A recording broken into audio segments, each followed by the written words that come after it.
Convite a Platão, por Giovanni Reale. Tradução de Maurício Pagotto Marsola, Edições Loyola, canal Le Conde. Caros ouvintes, caso gostem do que aqui será lido, por favor, adquiram o livro. E caso gostem do meu trabalho, possam, devam e queiram auxiliá-lo, e se é possível via Pix, PayPal, Apoia-se, Vaquinha. Os links estão todos no descritivo. Há também a possibilidade de comprar livros que chegarão até mim pela lista de desejos da Amazon, como nos fez o Alan. Muito obrigada, querido, mais uma vez. Obrigada por este belíssimo livro. E também é possível tornar-se membro aqui do canal. Tornando-se membro, você fará uma mensalidade, pagará uma mensalidade, ou seja, um valor mensal, que pode ser cancelado a qualquer momento. Esses valores variam de acordo com a sua disponibilidade, a começar por apenas R$ 1,99 ao mês. Tem valores mais altos. Como eu disse, diversas são as possibilidades, de acordo com o que você pode, deva e queira, caso o meu trabalho algo valha, é claro. Muito obrigada a todos pela presença. Eu peço também para que, por favor, curtam, compartilhem, comentem, inscrevam-se no canal, caso já não tenham feito, pois tudo isso faz muita diferença em termos de engajamento. Isso é importante também em relação a essas plataformas midiáticas, não é, Vero? Obrigada a todos que compreendem que isso tudo é necessário para que esse trabalho tenha algum significado, alguma função, enfim, para que isso seja algo de mão dupla e não apenas da minha parte, não é verdade? Obrigada a todos pela paciência e compreensão, portanto. Nós seguimos para o capítulo 5 e eu desejo a todos uma boa escuta. A concepção do homem. 1. A concepção dualista do homem. Explicamos anteriormente como a relação entre as ideias e as coisas não é dualista no sentido usual do termo, dado que as ideias são a verdadeira causa das coisas. É dualista, ao contrário, em certos diálogos em sentido total e radical, a concepção platônica das relações entre a alma e o corpo. Introduz-se, com efeito, além do componente metafísico, o componente religioso do orfismo, o qual transforma a distinção entre alma, suprassensível, e corpo, sensível, em uma oposição. Por esse motivo, o corpo é tomado não tanto como um receptáculo da alma, que a ela deve a vida e suas capacidades, portanto, como um instrumento a serviço da alma, tal como a entendia Sócrates, mas muito mais como túmulo e prisão da alma, ou seja, como lugar de expiação da alma. Leiamos Górgias, abre aspas.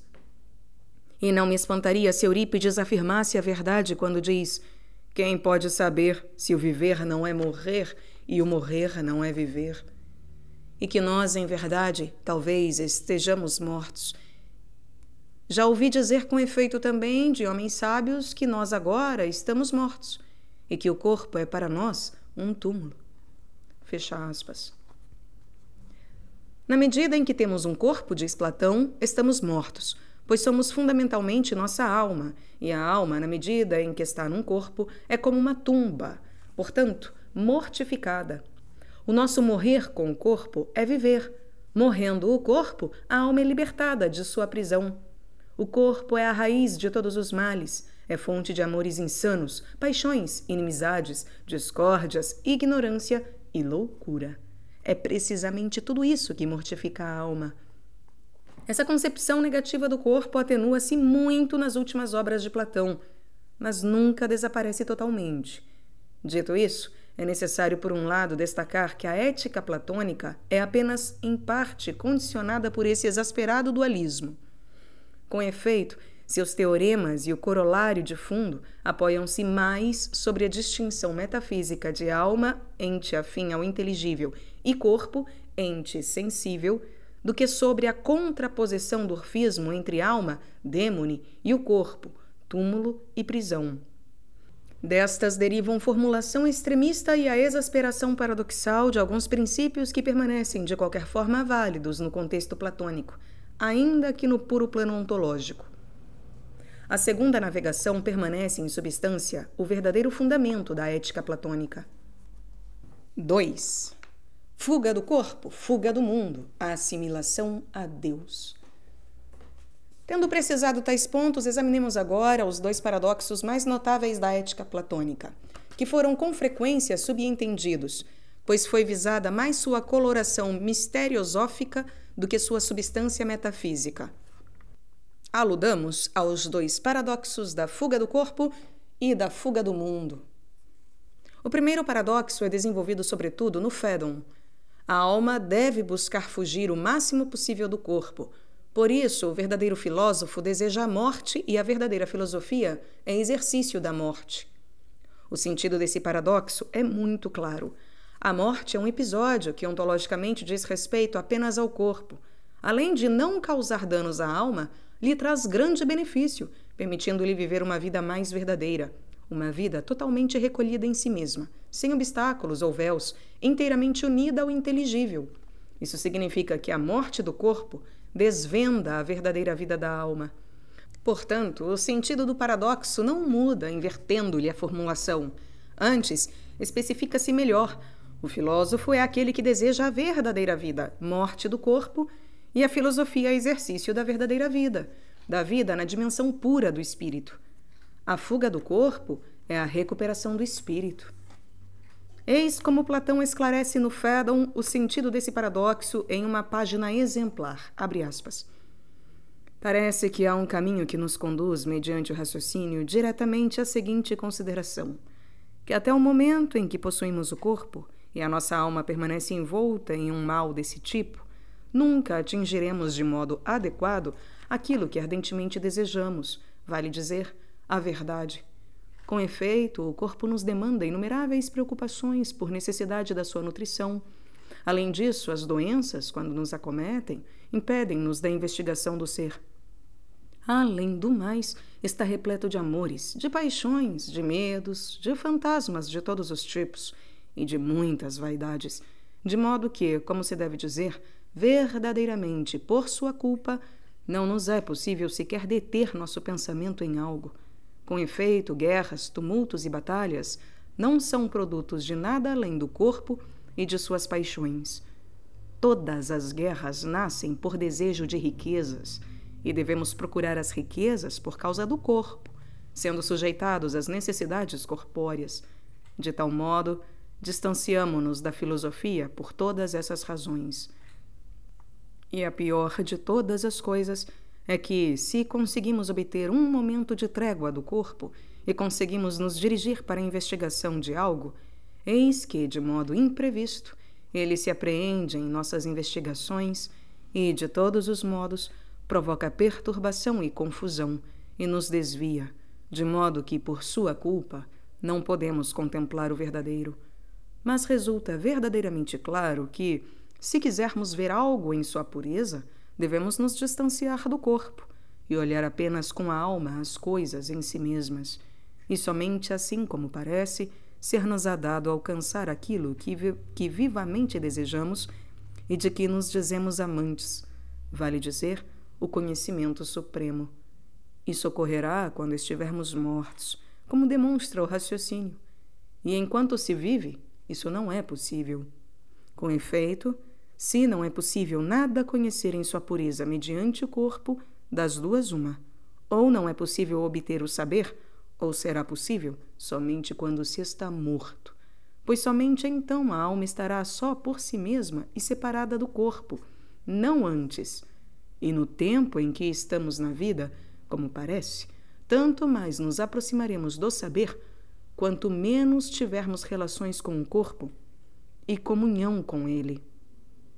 Senão, na estrita medida em que nos seja imprescindível necessidade e não nos deixarmos contaminar pela natureza do corpo, mas nos mantivermos puros do corpo, até quando o próprio Deus não nos tenha dele retirado.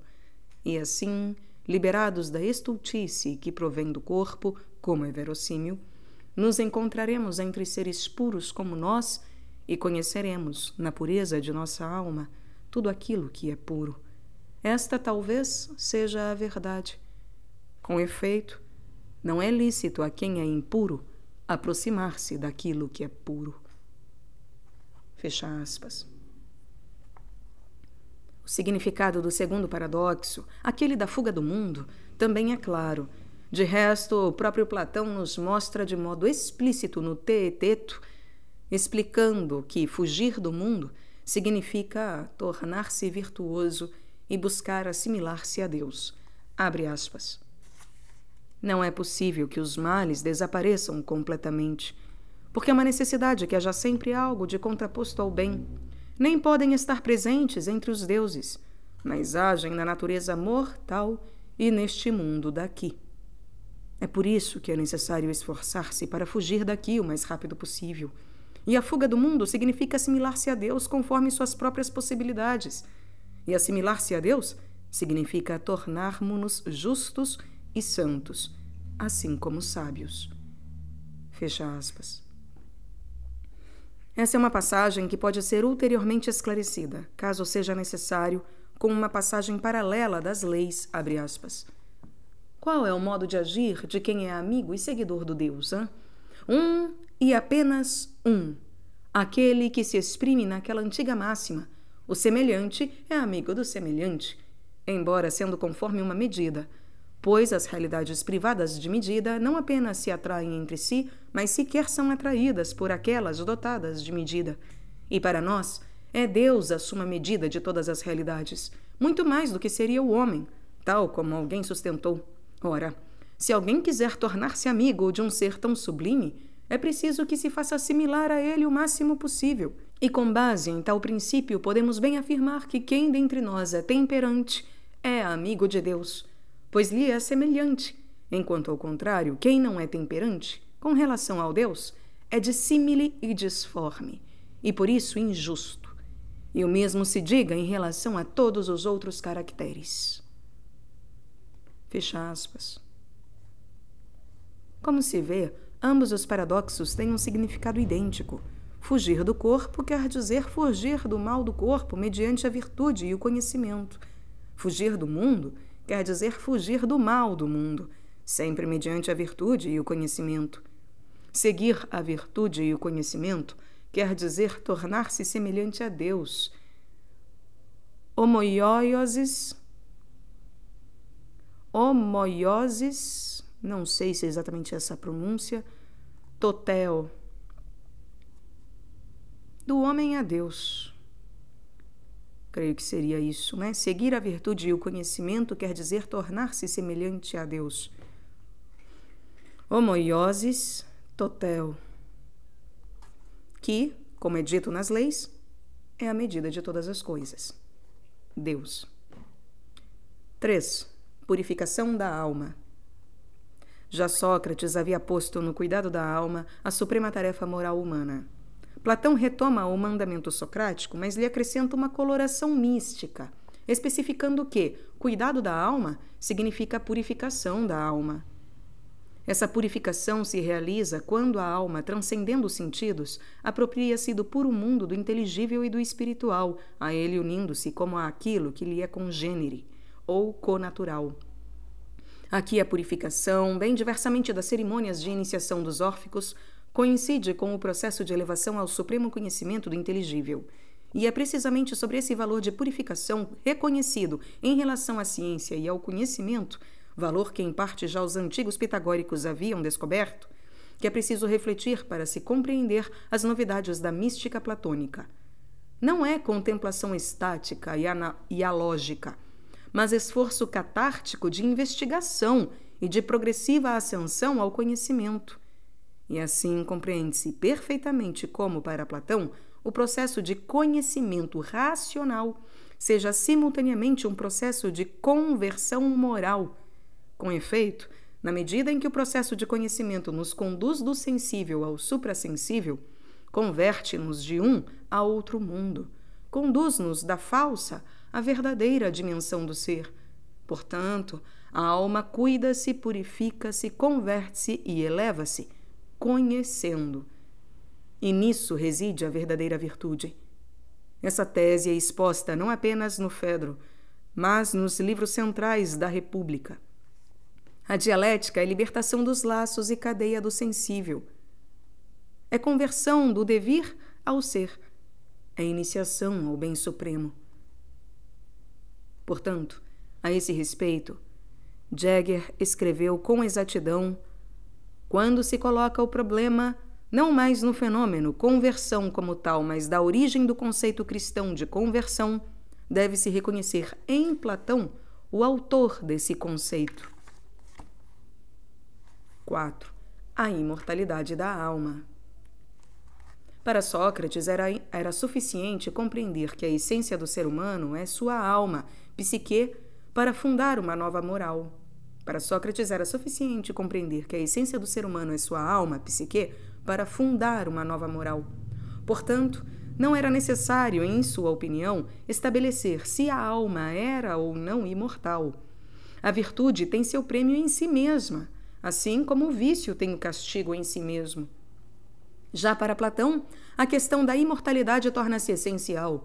Se com a morte o ser humano se dissolvesse totalmente no nada, a doutrina de Sócrates não bastaria para fazer frente àqueles que negam qualquer princípio moral, tais como sofistas políticos, cujo exemplo paradigmático é Cállicles, personagem do Górgias.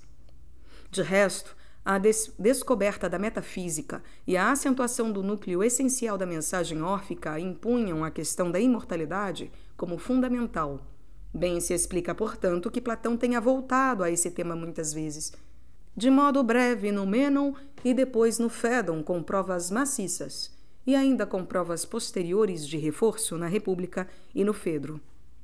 A prova central do Fédon pode ser resumida de modo abreviado da seguinte maneira: a alma humana, diz Platão, é capaz de conhecer as realidades imutáveis e eternas, mas, para poder apreendê-las, deve ter necessariamente uma natureza que lhe seja afim, pois, de outro modo, elas estariam fora de sua capacidade de compreensão. Portanto, como tais realidades são imutáveis e eternas, assim também a alma deve ser imutável e eterna. No Timeu, Platão especifica que as almas são geradas pelo demiurgo com a mesma substância com a qual foi feita a alma do mundo, composta de essência, de identidade e de diversidade. Elas têm, portanto, um nascimento, mas não estão sujeitas à morte, assim como nem está sujeito à morte tudo aquilo que é diretamente produzido pelo demiurgo. Das várias provas fornecidas por Platão, um ponto fica estabelecido: a existência e a imortalidade da alma têm sentido unicamente se admitirmos um ser suprassensível, meta-empírico, que Platão denomina de ideia, mas que não significa, em última análise, senão isto: a alma é a dimensão inteligível, meta-empírica, incorruptível do ser humano. Com Platão, o homem descobriu-se como um ser de duas dimensões, e tal aquisição será irreversível, pois também aqueles que negarem uma das duas dimensões darão à dimensão física, que creem dever manter, um significado totalmente diverso daquele que tinha quando a outra dimensão era ignorada. A alma na qual Sócrates, superando a visão homérica e pré-socrática, bem como os aspectos irracionais da visão órfica, a alma na qual Sócrates situava o verdadeiro homem, identificando-a com o eu consciente, inteligente e moral, recebe com Platão a sua fundamentação ontológica e metafísica adequada, bem como uma localização precisa na visão geral da realidade. 5. A metempsicose. O destino das almas após a morte do corpo é narrado por Platão em muitos mitos. e resulta muito complexo. Mas é absurdo exigir das narrativas míticas uma linearidade lógica, que só poderia provir dos diálogos dialéticos. O escopo dos mitos escatológicos é levar a crer de diversos modos, mediante diferentes representações alusivas, algumas verdades de fundo que não podem ser resolvidas com o puro logos, ainda que não contraditas e mesmo parcialmente por ele corroboradas. Para se ter uma ideia precisa acerca do destino das almas após a morte, é preciso, em primeiro lugar, esclarecer a concepção platônica de metempsicose. Como sabemos, a metempsicose é a doutrina que indica a transmigração da alma em vários corpos, portanto, seu renascimento em diferentes formas de seres viventes. Platão a retoma dos órficos, mas a amplifica de vários modos, apresentando-a fundamentalmente em duas formas complementares. A primeira forma é aquela apresentada de modo mais detalhado no Fédon. Aqui é dito que as almas que viveram uma vida sucessivamente ligada aos corpos, às paixões, a seus amores e gozos, não conseguem separar-se com a morte inteiramente do corpóreo, tendo a ele se tornado connaturais. Essas almas, por um certo tempo, vagam em torno dos sepulcros como fantasmas, por medo do Hades, até que, atraídas pelo desejo do corpóreo, não se associam novamente nem a corpos de seres humanos, nem a de animais, conforme a baixeza do teor da vida moral conduzida na vida precedente. Ao contrário, aquelas almas que viveram conforme a virtude, não a filosófica, mas a comum, reencarnam-se em animais mansos e sociáveis, ou ainda em homens probos.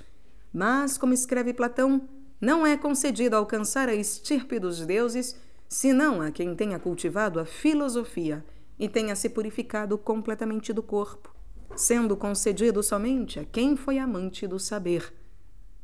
Na República, Platão fala de um segundo gênero de reencarnação da alma, notavelmente diferente deste. Há um número limitado de almas, de modo que, se no além todas tivessem um prêmio ou um castigo eterno, em certo momento não haveria mais nenhuma delas sobre a terra. Por esse evidente motivo, Platão considera que o prêmio e o castigo ultraterrenos para uma vida vivida sobre a terra devem ter uma duração limitada e um término fixo. E na medida em que uma vida terrena dura no máximo 100 anos, Platão, evidentemente influenciado pela mística pitagórica do número 10, considera que a vida ultraterrena deve ter uma duração de 10 vezes 100 anos, ou seja, de 1000 anos. Para as almas que cometeram crimes enormes e insanáveis, as punições continuam além do 1000º ano. Transcorrido esse ciclo, as almas devem voltar a se encarnar. Ideias análogas emergem do mito do Fedro, embora com diferenças nas modalidades e nos ciclos do tempo, das quais resulta que as almas recaem de modo cíclico nos corpos e depois ascendem ao céu. Encontramos-nos aqui, portanto, diante de um ciclo individual de reencarnação ligado ao percurso do indivíduo e a um ciclo cósmico, que é o ciclo milenar. Precisamente a este referem-se dois mitos célebres, o mito de contido na República, e o da parelha alada, contido no Fedro, que agora examinaremos. 6. O mito de No célebre mito de com o qual se conclui a República, narra-se o retorno das almas a este mundo. Terminada sua viagem milenar, as almas chegam a uma planície onde será determinado seu destino futuro.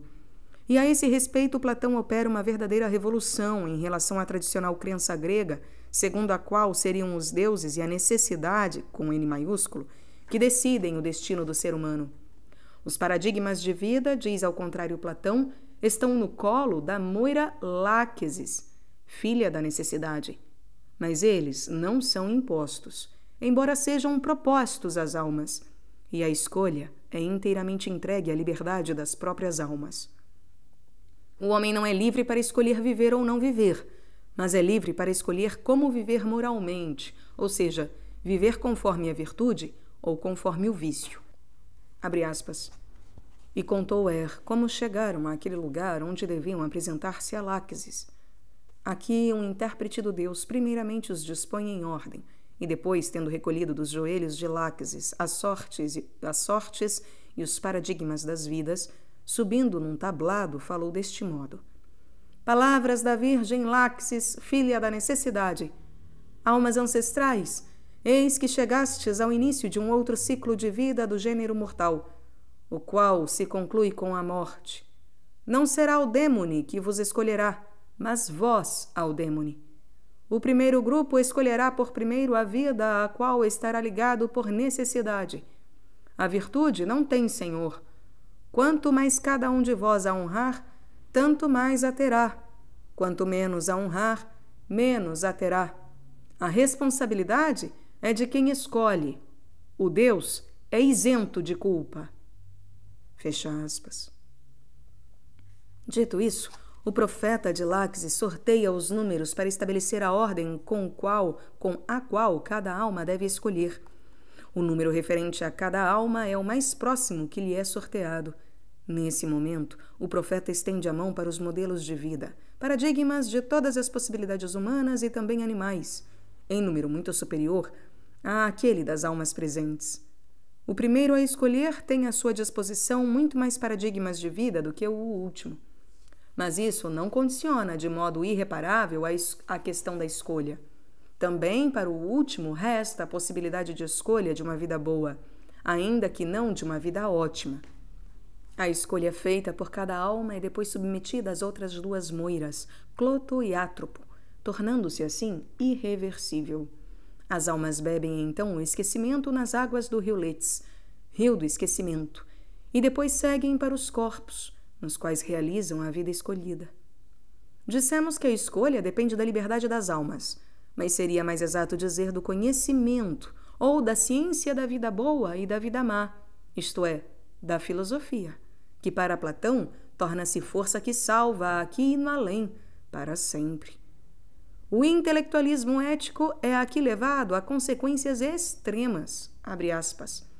Portanto, se alguém, chegando ao nosso mundo, dedica-se à sã filosofia e no sorteio não esteja entre os últimos a escolher, dá-se o caso que arrisque não apenas ser feliz aqui entre nós, mas também fazer a viagem desse mundo ao outro e do outro a este, não pelo caminho difícil que passa sobre a terra, mas por aquele plano que atravessa o céu. Fecha aspas. 7. O mito da parelha alada. Platão propôs no Fedro uma visão do além ainda mais complexa. As razões, provavelmente, podem ser buscadas no fato de que nenhum dos mitos até agora examinados explica a causa da descida das almas nos corpos, a vida primordial das próprias almas e as razões de sua afinidade com o divino. Originariamente, a alma vivia junto aos deuses e com eles possuía uma vida divina, mas decaiu num corpo terrestre por causa de sua culpa. A alma é como uma carruagem alada, conduzida por uma auriga e puxada por 2 cavalos. Enquanto os 2 cavalos dos deuses são igualmente bons, os 2 cavalos das almas dos homens são de raças diferentes. Um é bom, o outro mau, e sua condução é algo difícil. O auriga simboliza a razão. Os 2 cavalos simbolizam as partes alógicas da alma, ou seja, a irascível e a concupiscível, acerca da qual retornaremos mais adiante. Para alguns, contudo, simbolizariam os 3 elementos com os quais o demiurgo no Timeu forjou a alma. As almas procedem na sequência dos deuses, voando pelas estradas do céu, e sua meta é atingir periodicamente, junto com os deuses, até o cume do céu, para contemplar aquilo que está além dos céus, o hiperurânio, o mundo das ideias, ou, como Platão também diz, a planície da verdade. Mas, diferentemente daquilo que ocorre em relação aos deuses, é um árduo empreendimento para nossas almas a possibilidade de contemplar o ser que está além do céu e poder permanecer na planície da verdade, sobretudo por causa do cavalo do tipo mau, que a atrai para baixo. De tal modo, acontece que algumas almas conseguem ver o ser, ou ao menos uma certa parte dele, e por tal motivo continuam a viver com os deuses. Ao contrário, outras não conseguem atingir a planície da verdade, amontoam-se, criam confusão, e não conseguindo subir a trilha que conduz à parte superior do céu, desviam-se e desprezam-se.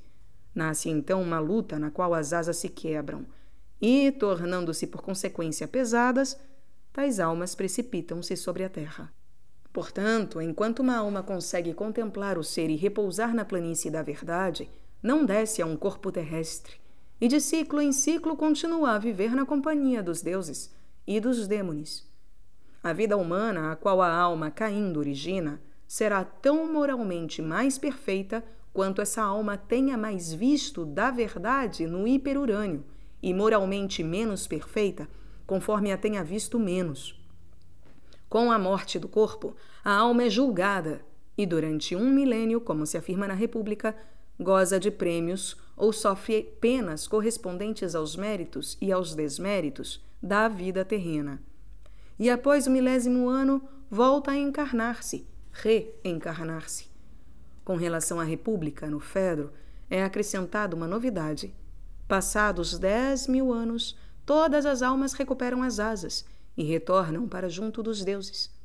As almas que por 3 vidas consecutivas viveram segundo a filosofia são exceção e gozam de uma sorte privilegiada, pois recuperam as asas após 3.000 anos. É claro, portanto, que no Fedro, o lugar em que as almas vivem com os deuses e para o qual retornam a cada 10.000 anos, e o lugar no qual gozam o prêmio milenar por cada vida vivida, são diferentes. 8. Conclusões sobre a escatologia platônica. A verdade de fundo que os mitos pretendem sugerir e levar a crer é uma espécie de fé racional. Em síntese, é a seguinte: o ser humano está de passagem pela Terra, e a vida terrena é como uma prova. A verdadeira vida está no além, no Hades, o invisível. E no Hades a alma é julgada com base apenas no critério da justiça e da injustiça, da temperança e da imoderação, da virtude e do vício. De outro lado, os juízes do além não se preocupam. Não conta se a alma foi de um rei ou de um súdito, mas contam apenas os sinais de justiça e de injustiça que possuem. E a sorte que cabe à alma pode ser tríplice. 1. Se tiver vivido em plena justiça, receberá um prêmio.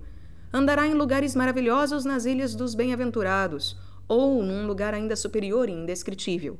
2. Se tiver vivido em plena injustiça, a ponto de ter se tornado incurável, receberá um castigo eterno. Será precipitada no Tártaro. E 3. Se tiver contraído apenas injustiças sanáveis, isto é, tiver vivido em parte justamente, arrependendo-se outras vezes das próprias injustiças, então será apenas temporariamente punida. Depois de expiadas as suas culpas, receberá o prêmio que merece.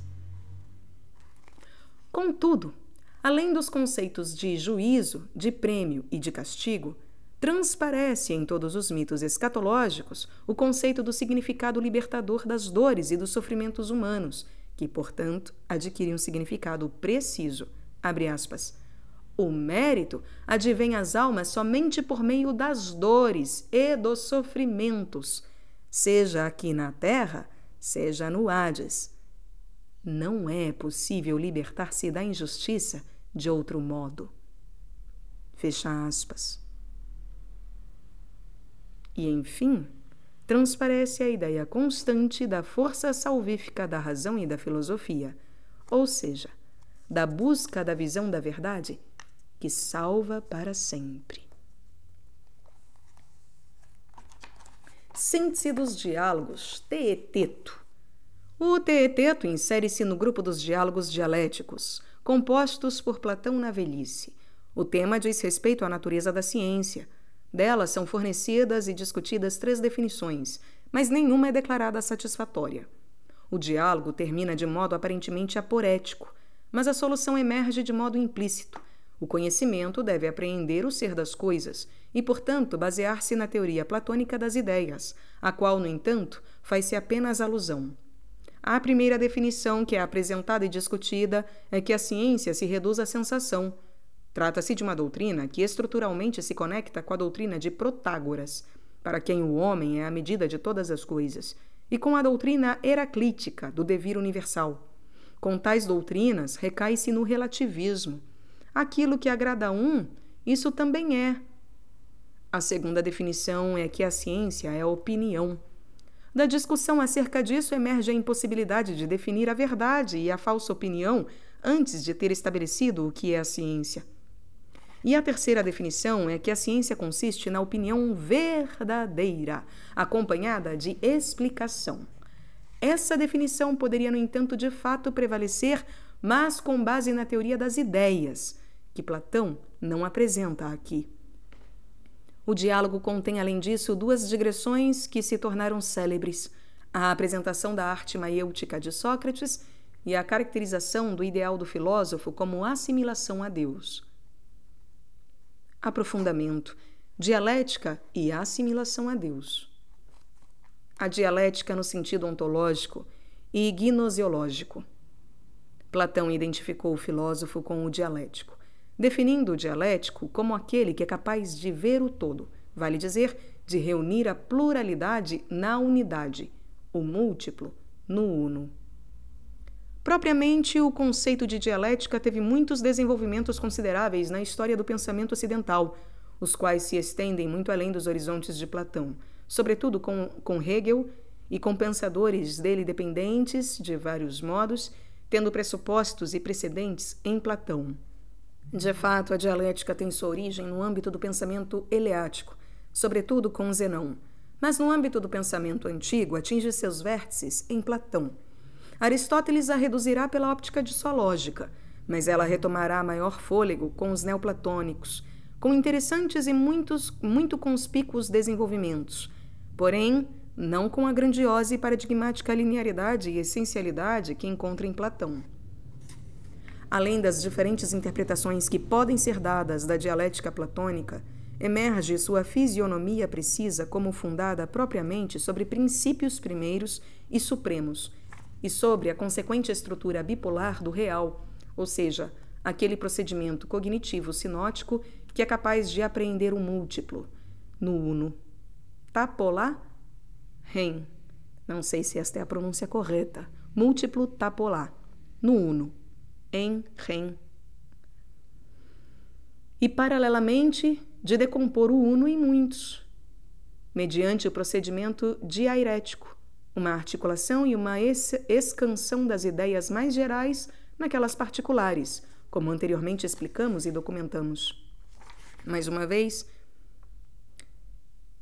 além das diferentes interpretações que podem ser dadas da dialética platônica, emerge sua fisionomia precisa como fundada propriamente sobre princípios primeiros e supremos e sobre a consequente estrutura bipolar do real, ou seja, aquele procedimento cognitivo sinótico que é capaz de apreender o múltiplo no uno e, paralelamente, de decompor o uno em muitos, mediante o procedimento diarético, uma articulação e uma excansão das ideias mais gerais naquelas particulares, como anteriormente explicamos e documentamos.